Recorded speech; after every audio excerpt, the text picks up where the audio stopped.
السلام علیکم سامعین، welcome to my channel voice of Mona. ہماری آج کی سٹوری کا نام ہے دھڑکنوں کی صدا پارٹ 2۔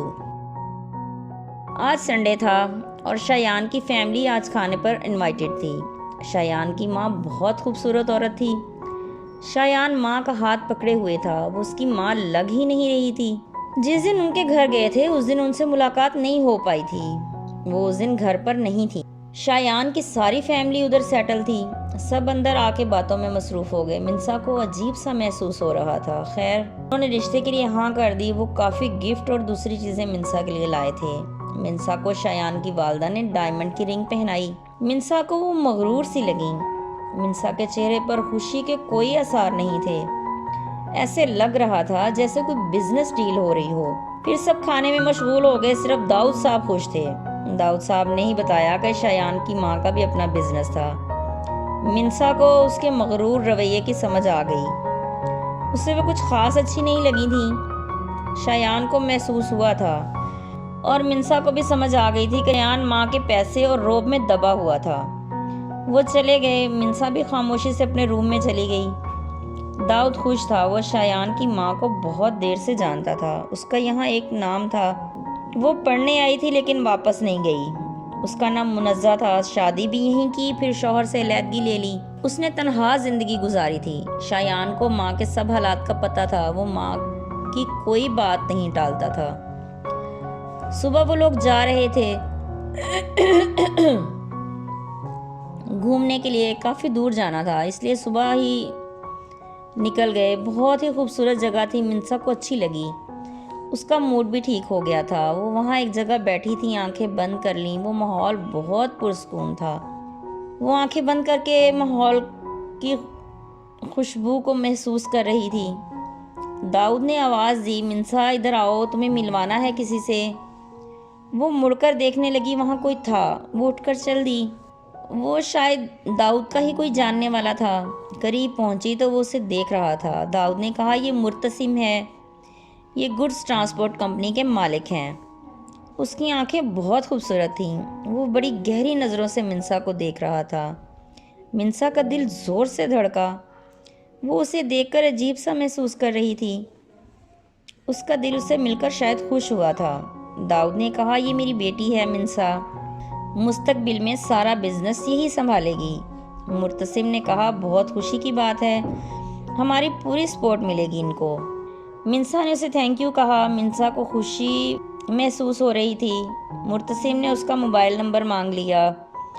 داؤد بھی خوش تھا، منسا کو اس کے رویے کی سمجھ نہیں آئی تھی۔ وہ جانتی تھی داؤد آزاد خیال تھا، لیکن اب اسے لگ رہا تھا وہ یہ سب کاروبار کے لیے کر رہا تھا۔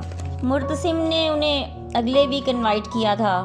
اس نے داؤد کے ساتھ منسا کو زور دے کر کہا تھا کہ آپ کو لازمی آنا ہے۔ پھر وہ واپسی کے لیے چل دیے۔ مرتسم انہیں گاڑی تک چھوڑنے آیا، وہ ہاتھ ہلا رہا تھا۔ منسا بھی مرر میں پیچھے دیکھ رہی تھی۔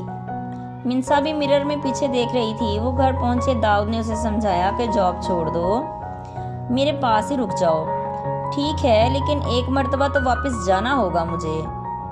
ٹھیک ہے، چلی جاؤ، لیکن جلدی واپس آ جانا، ٹائم کا پتہ ہی نہیں چلا۔ آج انہیں مرتسم کی طرف جانا تھا۔ مرتسم کے والدین نہیں تھے، وہ 2 بھائی اور 1 بہن تھی۔ ان کی شادی ہو چکی تھی لیکن اکٹھے ایک ہی گھر میں رہ رہے۔ مرتسم کی بہن بہت اچھی تھی، وہ ہاؤس وائف تھی، کھانا وہ خود بناتی تھی۔ مرتسم کی بھابھی بھی با اخلاق تھی۔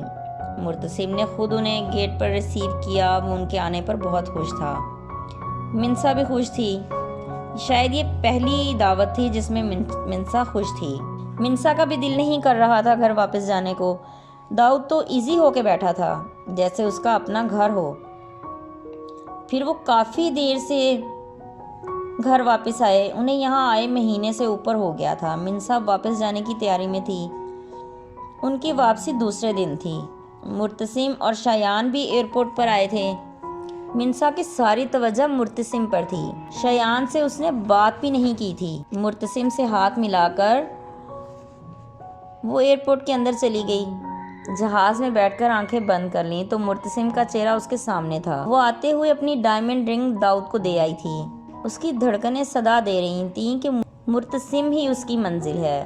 وہ مسکرا رہی تھی۔ گھر پہنچ کر اس نے مرتسم کو میسج کیا، اس نے کال کر دی۔ وہ کافی دیر اس سے باتیں کرتی رہی۔ وہ خوش تھی۔ پھر اس نے ریزائن دینے کا فیصلہ کیا۔ وہ جاب چھوڑ رہی تھی۔ اس نے ریزائن دے کر داؤد اور مرتسم کو بتا دیا۔ داؤد اس نے کہا کہ میں مرتسم کے لیے سوچ رہی ہوں، آپ شایان کو جواب دے دیں اور رنگ بھی واپس کر دیں۔ داؤد کو کوئی اعتراض نہیں تھا۔ اس نے کہہ دیا ٹھیک ہے، تمہارے آنے سے پہلے یہ کام ہو جائے گا۔ وہ خوش تھا۔ پھر بزنس بھی سارا اسے سنبھالنا تھا۔ وہ تیاری کر رہی تھی، اسے مرتسم کے لیے گفٹس بھی لینے تھے۔ وہ مسلسل مرتسم سے رابطے میں تھی۔ آج 1 مہینے کے بعد وہ واپس جا رہی تھی۔ مرتسم کو بے چینی سے اس کا انتظار تھا۔ وہ بھی خوش تھی، اس کا دل خوش تھا۔ مرتسم کے لیے اس کی دھڑکنیں صدائیں دیتی تھیں۔ جیتے رہیے، خوش رہیے۔ ملتے ہیں اگلی کہانی کے ساتھ۔